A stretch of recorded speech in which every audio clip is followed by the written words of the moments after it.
So in today's lesson, we're going to look at the background theory on excitation, relaxation, and flame tests. In order to do so, we have to look at the theory of the Bohr-Rutherford model of the atom.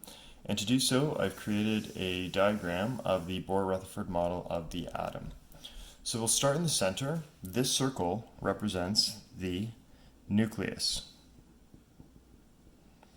And let's indicate a few things that we know about the nucleus. Well, for starters, it contains protons and neutrons. It also is extremely small and dense, and it contains most of the mass of an atom. So, the reason why it contains most of the mass of the atom is that in the atom we have protons, neutrons, and electrons, and most of the mass comes from the protons, which are positively charged, and the neutrons, which are neutrally charged. The electrons have what we say as negligible mass.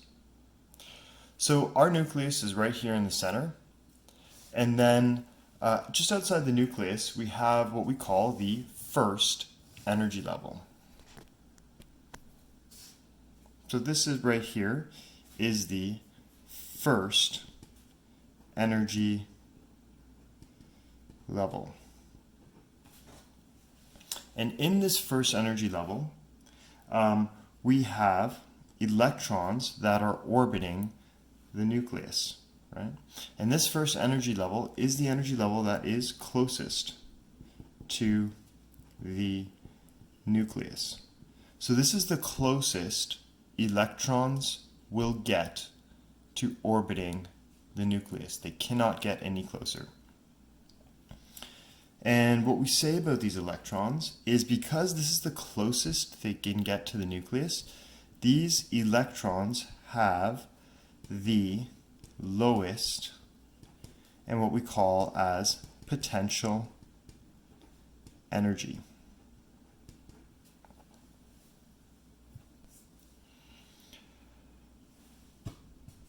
After the first energy level, there is a big jump between the first energy level and the second energy level. So that's something that we are going to draw in right here. We're going to indicate that there is a big jump.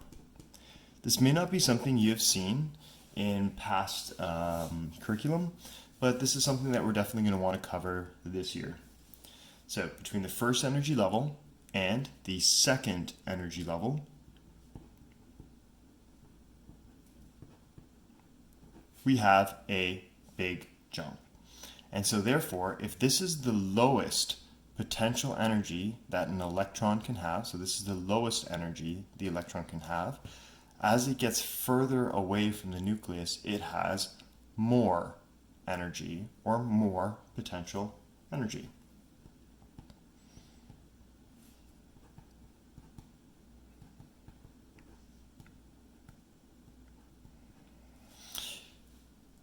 If you're struggling with the concept of potential energy, or you may not have heard that term used before, don't worry for now. I'll come up with an analogy later in this lesson to help you understand the idea of potential energy.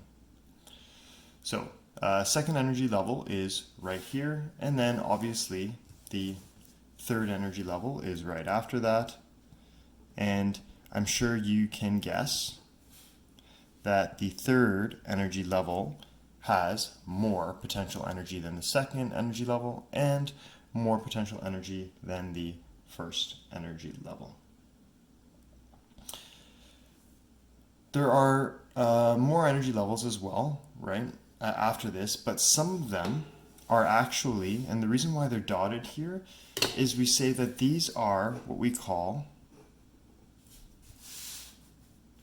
unpopulated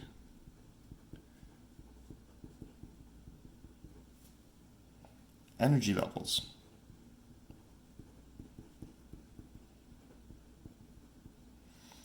And let's look at this term and analyze the first word in this term. Unpopulated energy levels. Unpopulated means, well, okay, it doesn't have a population. And what's the population within an atom? Well, those are electrons. So these are energy levels that do not have electrons already in them. Okay, so we'll write that out. These are energy levels that exist within the atom. Right? These are possible places that an electron can exist within an atom, but in these atoms, they just don't have these electrons, right? Like, for example, the atom has to have as many electrons as there are protons, and if there's not enough electrons to fill these energy levels, well, that means that they are unpopulated. So these are energy levels that exist but simply do not have electrons in them when the atom is at its its ground state. Okay, here's another term that I'm introducing right now. So it's ground state. That means when the atom is what we say unexcited. Electrons can move / jump up to these levels if the electrons are given energy. So, if, for example, an electron in the first shell or in the first energy level is given sufficient amount of energy, it can jump all the way up to these energy levels that were previously unpopulated. So the electron from here can jump all the way up to here. And if it's given energy, that means it is no longer unexcited, but once it's given energy, it is now excited.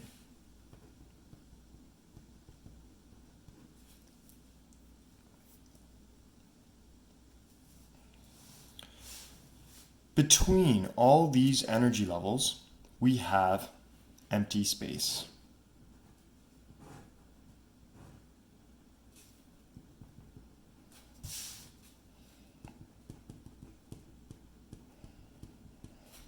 And in fact, the majority of an atom, as small as it is, the majority of the atom is in fact the empty space between the energy levels where the electrons exist.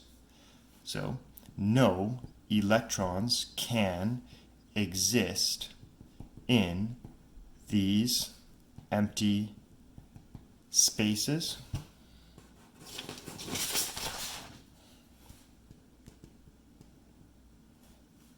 between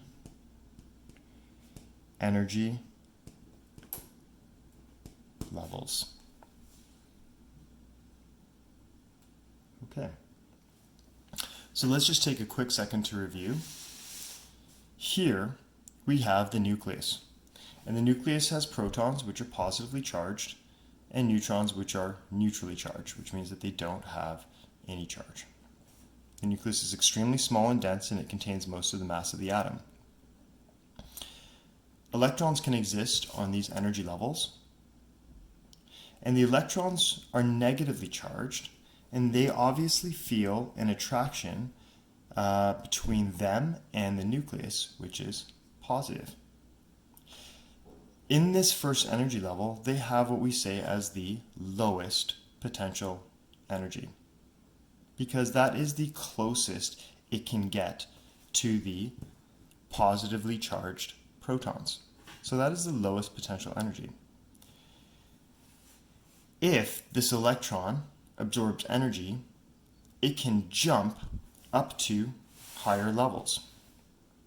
Alternatively, if there are multiple electrons within the atom, these electrons will fill up this first shell, then go to the second shell, and so on and so forth. Remember, this is the Bohr-Rutherford model of the atom, and this was based mostly on the hydrogen atom. So when this model was proposed, it was mostly based off of the studies done on the hydrogen atom. We talked about potential energy, and I just want to do a short note on potential energy. So PE is the short form for potential energy. And while you may have covered it in elementary school, I'll just review it with you. Potential energy is technically defined as the stored energy of position. And we call it potential because it has the potential to become a different type of energy.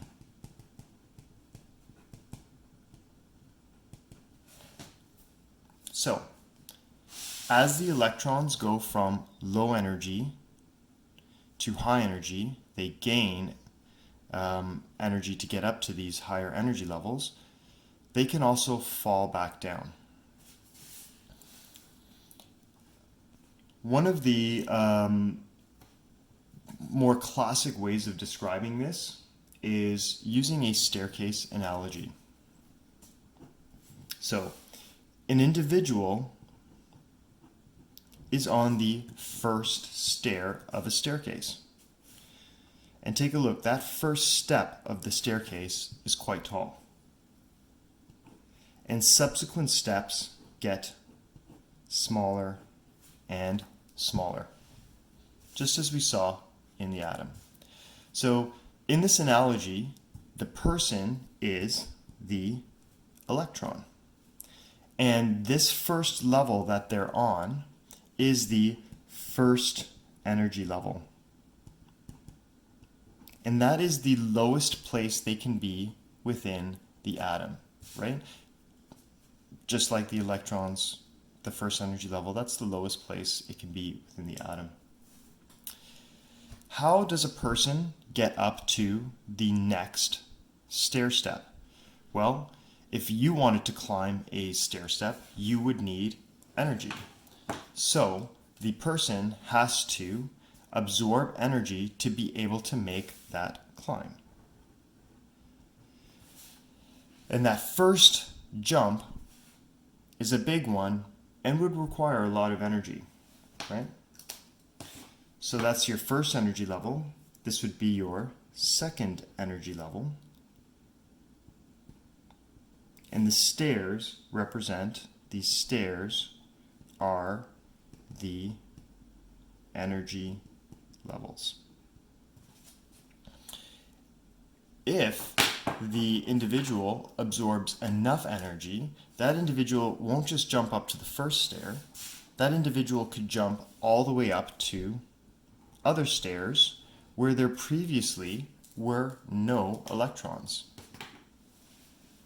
And this right here represents low potential energy, right? Because that is the first energy level, so the low potential energy. This right here represents high potential energy. So the electron, or the person, absorbs energy and jumps up. And that is what we refer to the excited state. They don't stay in this excited state for a long time. They will fall back down. And as they fall back down, all the energy that they absorbed to make that jump up will get released when the person jumps back down.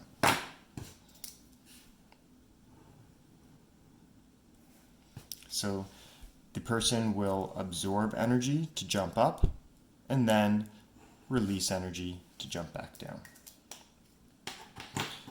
So overall on this page, we covered the basics of the Bohr-Rutherford model of the atom.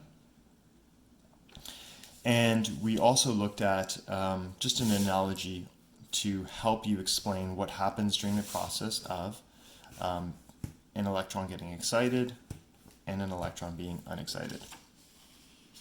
Let's flip the page. On this page, we will explicitly discuss the concepts of excitation and relaxation. So in this case, we have again the Bohr-Rutherford model of the atom. We have an electron, say, on the first energy level. The electron will absorb energy in the form of heat, light, or electricity. So an electron will absorb energy. So you can see here, energy is coming into the electron, and the electron will jump up to a higher energy level.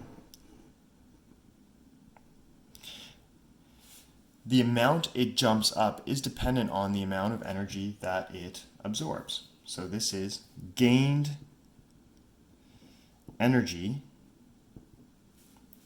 from heat, light, or electricity. So, electrons can absorb heat, light, and electricity during the process of excitation. The absorbed energy causes the electron to jump up to a higher energy level. The electron is now in an blank state. Well, remember that when the electron makes the jump up, it is in an excited state, and if it's now at a higher energy level, it has more potential energy. The amount of energy absorbed dictates how far the electron can jump. The blank the jump, the blank energy was absorbed. So the higher the jump, the more energy was absorbed. And just recall, electrons cannot exist blank energy levels. Remember that these are your energy levels, or your permitted energy states of the electron. The electrons cannot exist in between energy levels. Cannot exist between energy levels. So, there are specific energies that the electron can absorb to make those jumps. This is excitation. Now, remember that we said that the electron cannot stay excited forever. It falls back down, and that is the process of relaxation. So, the electron will eventually fall back down to its original position, and in doing so, the energy that it had absorbed to make that jump will be released again. Because this is a bigger jump down,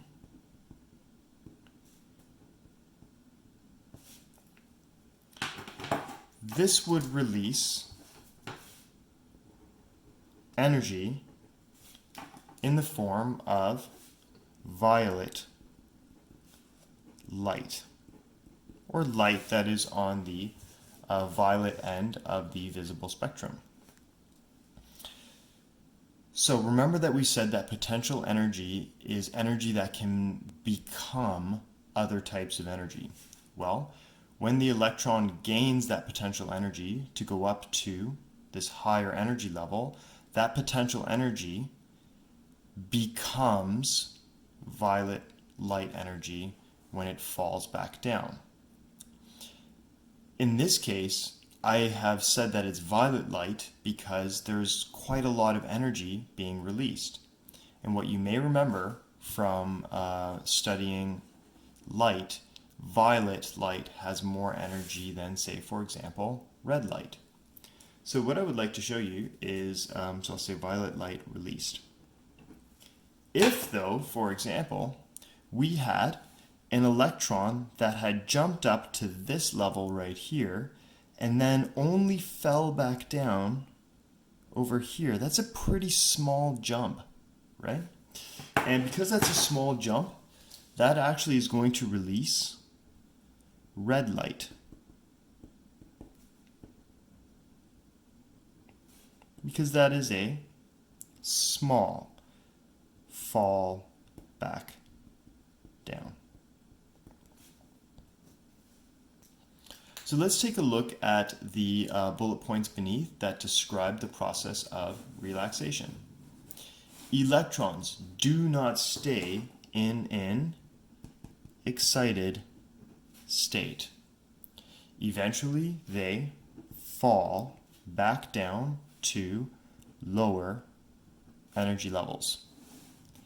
As they fall, they emit or release light energy.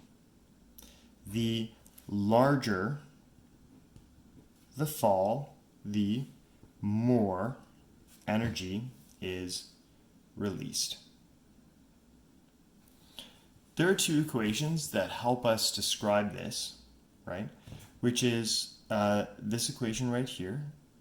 Energy is equal to Planck's constant times the frequency of the energy, or the electromagnetic radiation. So energy is directly proportional to frequency. You'll see this, this right here means that as energy goes up, frequency also has to go up. This right here is the universal wave equation, which you may study in physics if you take it. But this shows that the wavelength of light is what we say inversely proportional to frequency. So, as the wavelength goes up, the frequency goes down. Alternatively, as the frequency goes up, the wavelength goes down. This is a little complicated, but I just wanted to give you a sense of where this is coming from.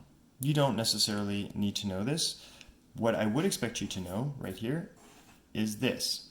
Therefore, more energy means a higher frequency. And a higher frequency means a shorter wavelength. So more energy means a shorter wavelength. So, for example, red light on the visible light spectrum, remember we said red light has low energy because that would emit, rather the electron would emit it if it's only doing a small jump. So red light has low energy, and if it has low energy, that means that it has a low frequency, because as energy goes down, frequency also goes down, right? So it's got a low frequency, but as frequency goes down, wavelength goes up, so it has a high wavelength. Conversely, violet light is higher energy, and it has, therefore, higher frequency. But it has a lower wavelength. So, if the electron makes a big jump down, it's going to release violet light. If it makes a small jump back down during relaxation, it's going to release red light. What do you think will happen if it releases, or rather, if it makes a medium jump back down? Well, I'm just going to write this.